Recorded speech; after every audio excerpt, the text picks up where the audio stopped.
If you want to see the Big Apple from a different vantage point, Big Bus New York General Manager Charles Nolan welcomes you on board. Tourism is vital to New York, tourism is vital to Paris, tourism is vital to London. Every time you have a huge capital like that with big countries and a lot of history behind them, I think it's a pride. The United States is the world leader in tourism, accounting for 14.5% of world traveler spending. But the industry is struggling due to the coronavirus. And New York City, which had 68 million visitors last year, has been hit hard. Complete tsunami on my company, but tsunami on the industry, I will say, overall. Not a single customer to carry. Obviously, we are in a business where it's not really easy to work from home. And it's impossible to work remotely when your office is a bus. I'm sure you barely recognize the place, right? Yeah. You can see the theaters are closed, unfortunately. You can see even the fast food chain, very, very famous McDonald's. Yeah, here. this is a McDonald's, yeah. With a very emblematic signage here, completely gone.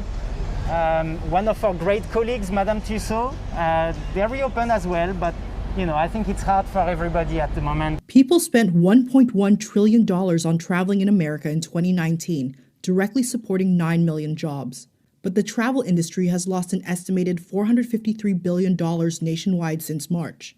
2020 revenue is expected to decline almost 45% from last year. We are going to need to work with attraction partners and everybody involved in New York City tourism in order to repolish a little bit the image of the city and also to break that barrier that maybe that perception that people have in a big city, you are most likely exposed to the COVID. New York has changed its quarantine rules to be a little less restrictive as long as you have a negative COVID-19 test. And now places that rely on tourism, like the iconic Empire State Building, are hoping that more visitors will enter their doors. The Empire State Building finished a $165 million remodel in December 2019.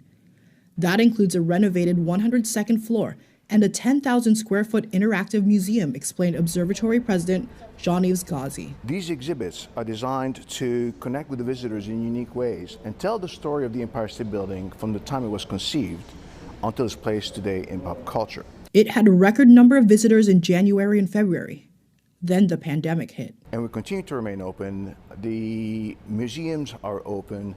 The 9/11 Museum, the Met, all of the major attractions in New York City are open and ready to welcome millions of visitors. It's now banking on locals who usually avoid tourist destinations at all costs. The locals have maybe a certain perception. So this entire redo is designed to entertain and delight our visitors on their path to the view. The Big Bus is also encouraging residents to get to know the city in a different light. It's New York for New Yorkers, and we are trying to explain that you may have been living here all your life, but you don't know the city the way we present it. Both are optimistic people will return soon with a vaccine on the horizon. But they are confident New York will remain a top destination. New York is vibrant, is ready, we are New York strong, and tourism will return as it is returning in a very gradual way today. For Cheddar, I'm Michelle Castillo.